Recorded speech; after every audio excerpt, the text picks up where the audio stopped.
everybody, I'm registered dietitian Libby Parker, and today I'm having a special guest on with me to talk about all things diet culture and intuitive eating. So we're going to talk about why diet culture is BS, why diets don't work, and what we need to really get into with making peace with food and with our body.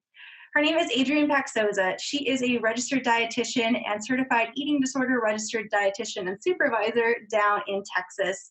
She has become one of my closest friends and colleagues, and she's coming on to talk about the science behind why diets don't work. We get into a big discussion on all things diet and nutrition, and we totally geek out about being dietitians and loving food and the science of our bodies.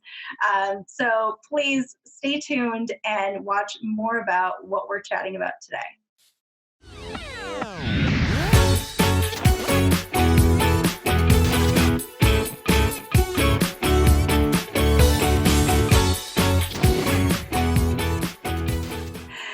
Hi, everybody. I am so excited to have my friend and colleague, Adrien Paczosa, on today so we can talk about all things diet culture and why diets don't work. So welcome, Adrien. Yay! Hey, Libby and everybody. I am so excited to be here and have this conversation. Ooh. Yes. I was just thinking back, so I was listening to your podcast again today. If you don't already listen to Adrien's podcast, if you're like Fearless Practitioners, it is a fabulous podcast for dietitians and entrepreneurs in general. But she had me on a few weeks ago as her guest, and we just had a blast talking on there. So go check out episode 39. Shameless plug there. And yeah, I'm really excited to get to talk to her again. And ever since that episode, we've been like best friends. So it's kind of like started this whole connection over. It started with Gilmore Girls. Yeah. That was just awesome. Had to divorce and glasses of champagne. And yep. So very important things. Yes, all the important things. And she's also an eating disorder dietitian, so we have that in common too. And we're dancers, and we're pretty much the same person. Yeah, pretty much. Yeah.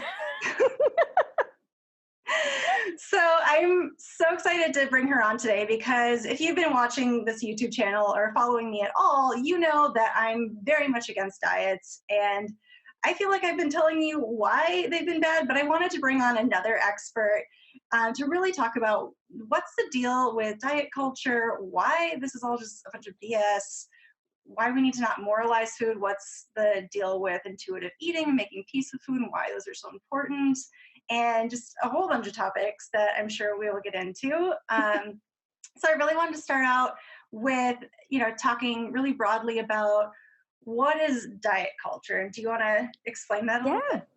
And I think, I love that topic because it's such a huge, broad topic of just, diet culture. What does that actually mean? So I'm kind of interested where it all started. I know the Academy of Nutrition and Dietetics did a timeline of diets over the years. Like when they first started, it was actually a really cool timeline. They did it for National Nutrition Month like a bazillion years ago.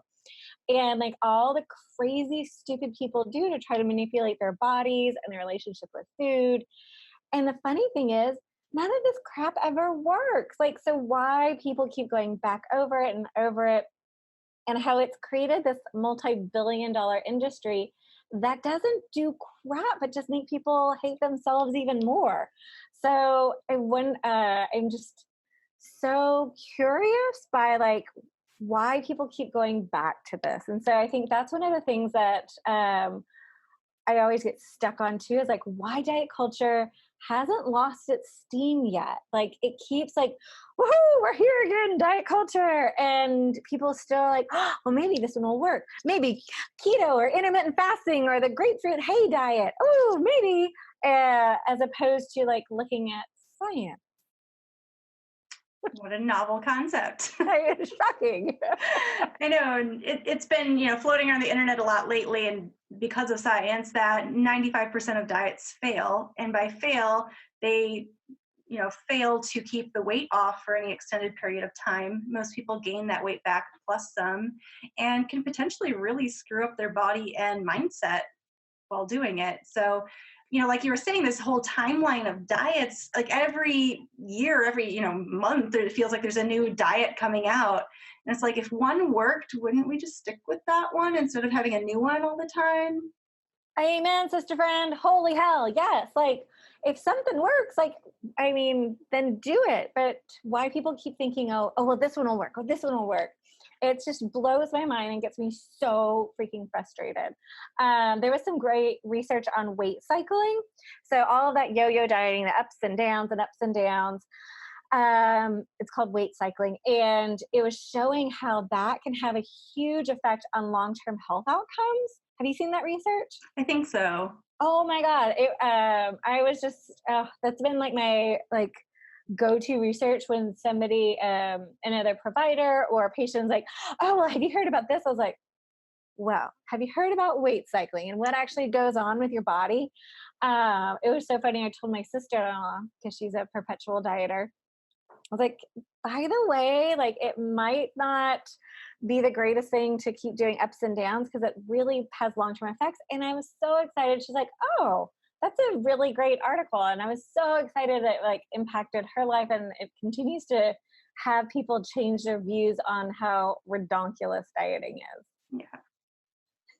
Yeah, continual dieting. I'm sure this is what was in the research because it's ringing a bell as you're talking about it. But we keep lowering our metabolism and our set point, so it takes fewer and fewer calories to maintain that weight, which means your diets are really going to fail. Oh yeah. Oh my gosh. Yeah.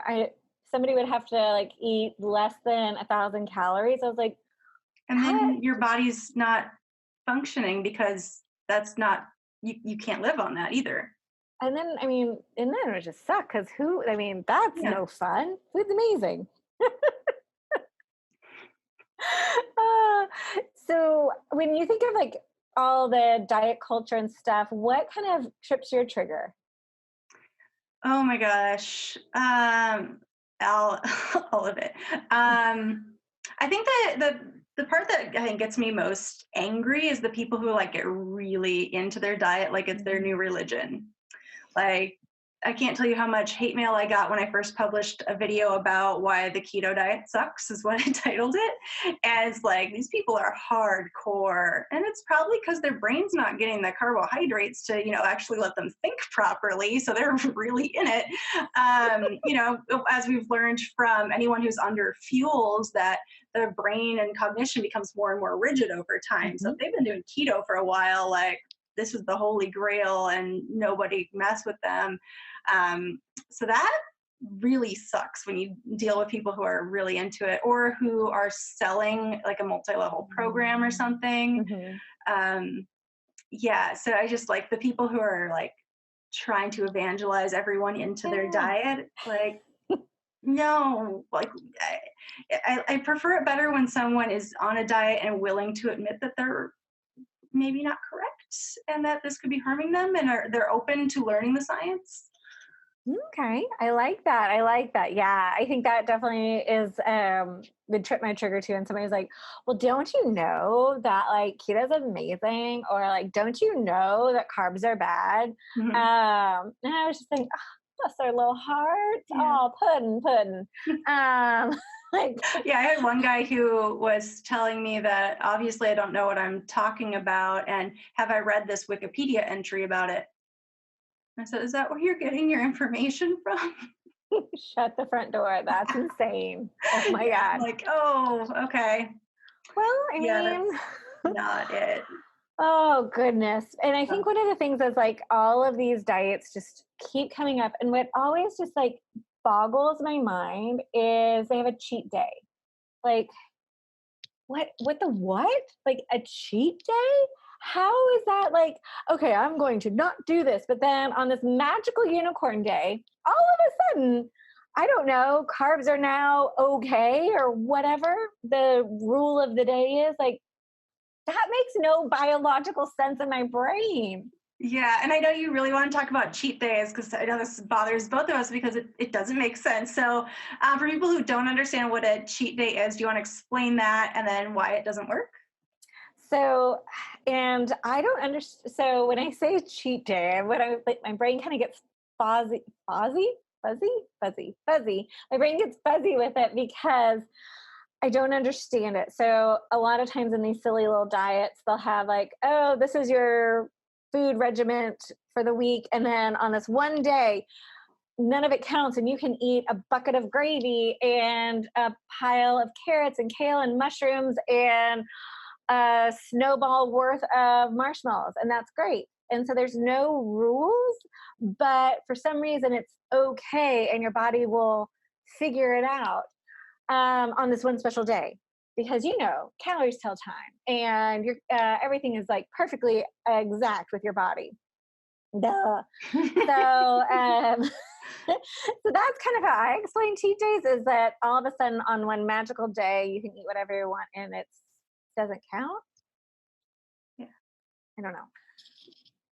Yeah, and I think so. I'm trying to like think of why people do this, and I think it's because at some point, if you're on a strict diet, which they all are pretty much strict diets if they're a diet, you're going to fall off the wagon. And if you have it already planned in, maybe it's a little easier to rebound from it because you're not a failure then. So I think it's probably partially a mindset thing and partially a hunger thing, because you are going to be hungry and you're going to be missing those foods. So if you tell yourself, well, I can have these things at some point, it makes it a little bit easier to go back on the diet. I don't know, this is what I'm thinking it comes from.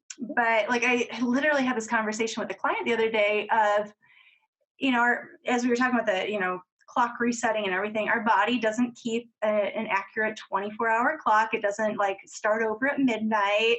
It's really about what are you doing over time, not in any one day or one meal. There's no like snapshot of a perfect diet. It's what's happening over the grand scheme of things. What are you doing on a consistent basis?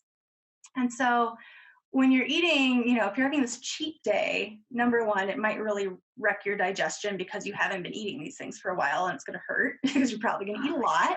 Yeah. And if you're eating a ton of food at one time, it's actually going to do worse for your diet if the goal is weight loss, because you're going to keep more of that as fat if you're eating it all in one go than if it had been spaced out.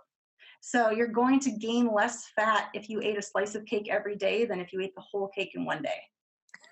And it just blows their mind. Oh yeah. And they're like, I can have cake every day. It's what they might like tune into. It's crazy. When you were in nutrition school or going through your dietetic training, did you guys have to like follow certain medical nutrition therapy protocols? Like, this week we're going to follow a diabetic meal plan. This week we're going to follow a renal meal plan, and then like write a report on it? I don't remember that we had to follow one per se. I think that's so long ago now. I feel like I would have remembered that. I know we had to keep a lot of food journals of what we did eat, but I don't think we had to do anything specific. Oh, so in my program, whenever we would study a different disease, we as the students would have to follow so that we could counsel from that, like we understand. And so it was actually really interesting. So, and why I'm sharing this is, I think it was over spring break, we had to follow a fad diet. Oh my gosh. And so we all we put it in like a big bowl and we had to draw. Everybody got something from like the cabbage soup diet, the grapefruit diet, and I got Atkins. And as this good dietitian, I did my best. So I remember like breakfast was, and I was a poor student. So I had like no money. So I think I probably ate hot dogs for every meal. And I remember standing and I was taking ballet classes, and I thought I was sweating hot dog juice water as I was doing my ballet, and then I passed out because I was out of carbs. Yeah. And so luckily, I didn't fail because I didn't follow the meal plan after that. But it was just so interesting of how even looking at that instance of it's not all for everybody. And so if somebody's active, it never talked about that with all of these diet craps out there. I felt so bad for all my friends that had to do the cabbage soup crap or slim fast or whatever it was. Oh my gosh, it was insane to get all the stories back. I bet. Oh my gosh. I'm so glad we didn't have to do that. My program, we were a little intense. I hope they don't do that anymore. I really loved like the diabetic one because we got glucometers. And Oh. and so we had to like check our blood sugars 3 times a day. Yeah. Finger pricks. I can do normal needles, but not finger pricks. They hurt so bad.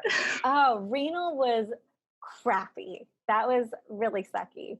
So getting back to the idea of cheat days, I think we both are really kind of getting to the point of these cheat days are really more of a mindset issue probably than a body thing. So your body's actually craving these foods at some point, but it seems like we're going really into that black and white thinking or, talking about foods like good and bad. You want to elaborate on that? Oh my gosh. And with that cheat day, we have now kind of categorized food. Like, okay, these are the foods I can eat when I'm good and I'm on a diet. And these are the foods that are bad. And you're a bad person if you ate marshmallows. Ooh. And so, but then we can cheat on them. And so it really starts to kind of create categories of good, bad, right, wrong. And so, and then because everybody comes off of a diet. And so when we start to eat those foods again, it creates this huge kind of crazy relationship with that food and then how you view yourself. Oh, every time I eat marshmallows, I'm a bad person? No, you're not a bad person because you ate marshmallows. They're weird and they're funny. And so it really kind of creates a whole other relationship with food. And I always tell my patients, like, you shouldn't cheat on a human or a test or anything. So why would you ever cheat on yourself and with food? Like that just seems so effed up in my head. Mm-hmm.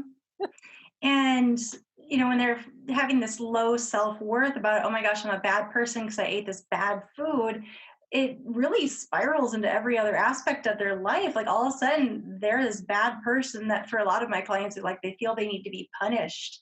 And, not always just because of what they ate. That seems to be like the final straw, but it's like, oh, I work with a lot of students. So it's like, I'm not doing as well in school as I told my parents that I would do.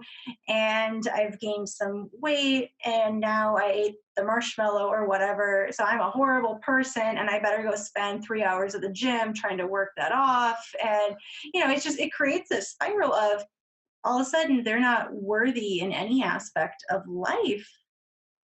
For eating a marshmallow.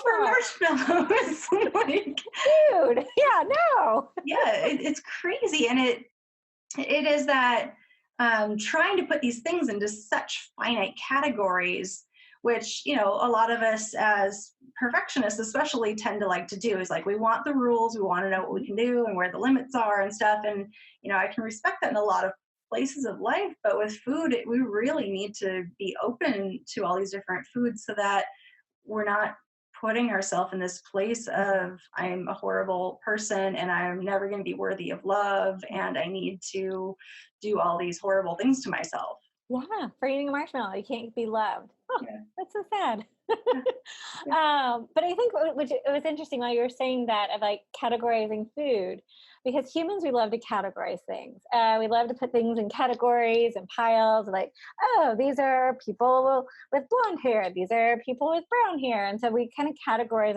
all together. And then I kind of think, and I'll totally like get on dietitians, like we also categorize in a science world like genus, species, phylum, all of that. So we categorize things to understand them. And so I think that's where it can kind of get confusing and cattywampus with food, especially when people are coming from that diet culture of, well, these are good and bad foods, and then seeing an amazing intuitive eating dietitian of like, all foods fit. So it can be kind of a culture shock or a dichotomy of trying to uncategorize food and legalize all food when we're so used to categorizing life. Yeah. Yeah. So how would you do that? Like, how would, like, if somebody was coming in and like, I have good, bad, right, wrong foods, what would you do? Ooh, like my life, it's different for every person, but Usually once we've kind of gotten through like what they're dealing with, I start, just with opening up the idea that there's no good and bad foods. And I literally tell people there's only two foods that I say are bad, and one's not really a food. It's energy drinks, because they can send a lot of people to the emergency room with arrhythmias. So you don't need to have those. No. And, try to, this is not a never have, but try to avoid trans fats because they're man-made and our body can't really process them. Everything else is literally on the table. So then we kind of start breaking down like, okay, why are you afraid of these certain foods? And, where did that come from? And usually I like to really trace things back. So a lot of times it goes back to how they were raised. Like I had a client recently, mom keeps the chocolate locked up because they were overeating it.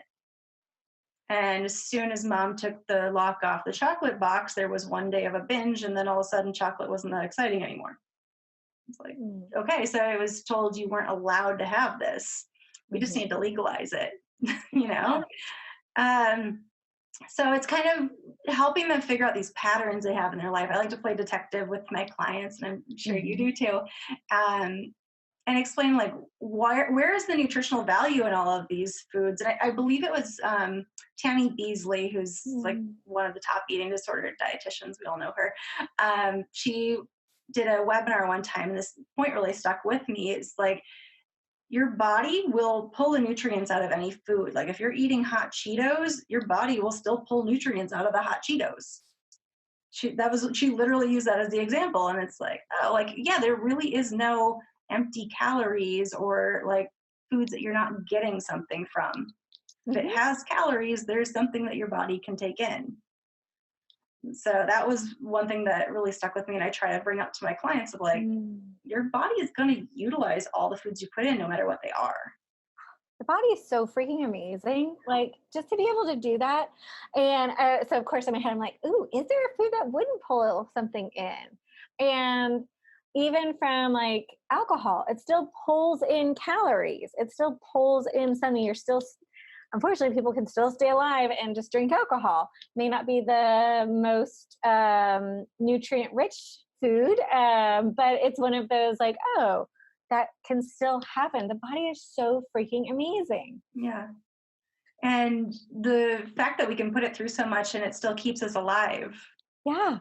It really wants to stay alive. It does. It's so crazy. Like the amount of things we can just put our body through, and the amount of, even like famine, even if we're not categorizing it as famine, but like restriction, like our body can bounce back from these things until it gets pretty far, which is incredible. Which is amazing. I think the longer that I'm in this field, the more in awe I am of the body and the more I'm comfortable with my own body, because it's like, it's so freaking amazing that there are all these little tiny cells and tiny little atoms doing things all the time, keeping us alive, and we don't have to be perfect, and our body is going to run. Yeah. I never have told my pancreas, hey, pancreas, do your thing. Like it just does it. It's so cool. And my duodenum, heck yeah, that puppy is squirting stuff all the time. Like, I love to like have patients, if they can't do like appreciations of external things, I'm like, appreciate your duodenum. It's amazing. Absorbing nutrients. All day, every day. It's doing its thing. Oh, dietitians are such nerds. I love it. I mean, how many people are like, high five, duodenum? Yeah. Yeah, Ilium, you got this. Yeah. Oh, I think it's awesome how dietitians can like crack up over just the craziest stuff. Yeah. Oh, that's good. Good times.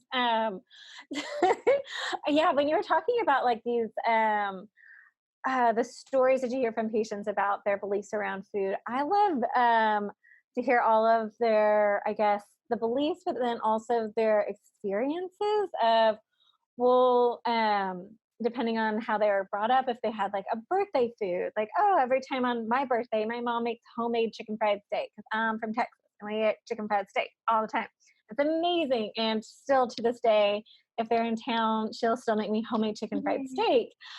And so being able to hear how we use food in our daily lives through celebration, connection, all of those, I love those stories. And how to kind of make that part of somebody's life and their journey of like peace with food has been so much fun.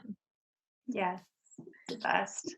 I mean, it's food is so much more than nutrition. It is pleasurable. It is cultural. It is social.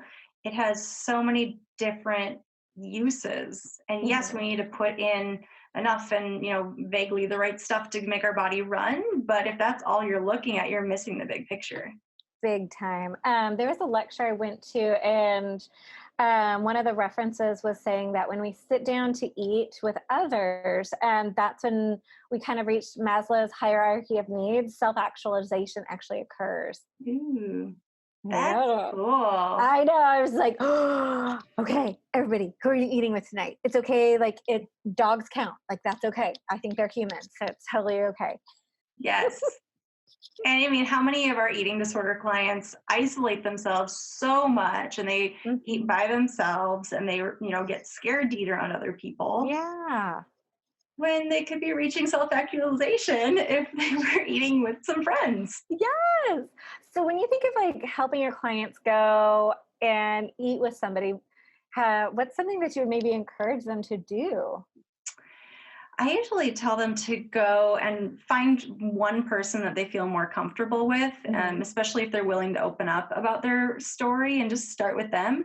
Or if they're not even at that level, again, most of my clients are college students. So there are lots of places on campus where there are just people milling about, whether they are eating or not. And like, go sit outside with your sandwich and there's people around, but they're not focused on you because they're doing their own thing and they're just walking by, but you're still getting like, there's people can see me. They don't care.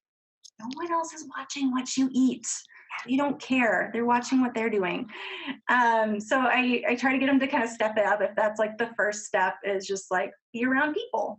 And then be in closer proximity to people, and then like sit by a friend and eat, and then see if you have a little group of friends to eat with, and then once that all gets comfortable, then go out to eat and bring in a restaurant into the equation.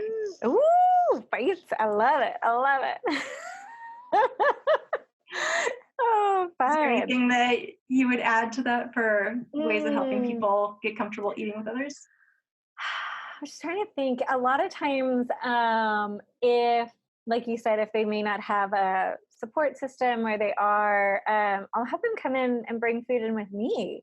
We'll have snack together. We'll eat lunch together. And it's an easier way. And if there's a meal support group going on, we might do it with other people. So a lot of times they might not, a lot of our clients may not have support in the area. Yeah. And so I'm like, oh, how can there be slowly support? Yes. You're working with a dietitian. We love food, so come eat with us. Oh my gosh. I thought I was about to lose my marbles when I first figured out you could eat with a patient. I was like, what? I can eat and see a patient and this is my job? Holy hell, I'm living the dream. Yeah. Like, oh, you have fear foods. I'll go to Thai food with you. Yes. Oh, yes, please. Wait, it's donut time. It's donut Friday. Yes, it is. Mm-hmm. Oh, the struggle is real. Okay, I'll just go through all my money eating out. That's okay. Yeah. Oh, it's when I have to help people cook. So I'm not the cooking dietitian. Either. Thank God there's some out there that do that. And then when I have to cook with people, I'm like, dude, my idea of cooking is open and pour. Yep. So, oh yeah. And it's so funny when everybody has their pictures and they're Instagram and crap and all that great stuff. I'm like, I'm going to eat it. I don't want to take a picture of it. Or halfway done, I'm like, crap, I should have taken a picture of it. It's so beautiful. That is literally what I do too. It's number one, it's usually not pretty enough unless I'm eating out. And then it's oh yeah, no, I just started. It's going to get cold. Yeah.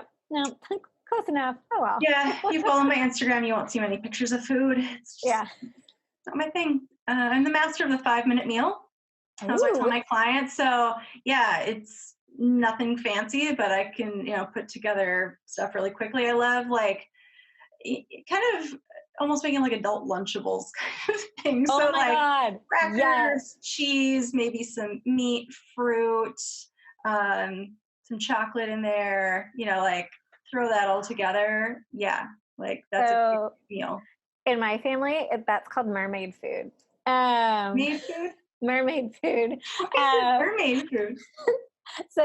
have you seen the movie Mermaids with Cher? Share, like share? Like Cher, yeah, Okay. Cher, Winona Ryder. It's a movie of the like 90s, late 80s, early 90s, and she was a single mom and she only made appetizers. And so the movie was mermaids, and so we just call it mermaid food because it's just appetizers. And so, oh my God, that is pretty much my favorite thing ever is mermaid food. Awesome. Which is totally off the topic of diet culture and how much it sucks. But I think it's still on topic because we're talking about how much we love food and that you don't have to make it elaborate. I think a lot of people are under this misconception that to eat well, you need to put a lot of time into it. I don't know. I don't know about you, but it comes across all the time. Like, I don't have time to cook. I don't have time to do, I don't know how to cook. And again, I work with students, so like they don't know how to boil water half the time. But for those of you with kids going off to college, teach them how to cook, just basics. It's really useful. But it's like you can make this really simple. Like Trader Joe's is a big deal in our town. So like Trader Joe's has a lot of really easy like heat and eat stuff, or you can get the pre-made salads and sandwiches and just add some other stuff to it. Like that's not a meal in itself. Like one of those salads is not a whole meal, but you can start with that and then fill it in. That's super easy. So we kind of talk about like how to work with more convenient types of foods and round them out. Trader Joe's like holds a special place in my heart. Like in college, when I was in college, that seriously kept me alive. Like, I remember they had this like bucket of barbecue meat. That and like cheese and crackers was pretty much and some sugar snap peas. Like that was my college kid like day.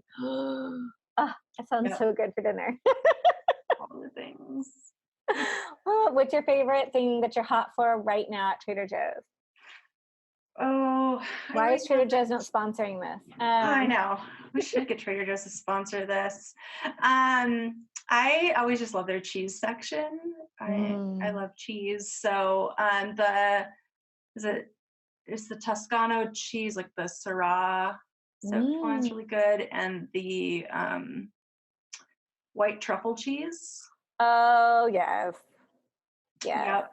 Those are always standbys. And then because it's been getting a little cooler, I've been doing more tomato soup and grilled cheese. So make a grilled cheese and then use their tomato soup. I know it's hot there. I'm such a fall person though. Like it got to like 60 degrees and I'm like, yes. It's what? Oh my God. I can't wait to come and visit you. Oh my God. Today it is 98. Yep. Yeah. I was really excited because it's kind of cold. Because it was 100 and something, whatever. Fall is amazing. Oh, I love fall.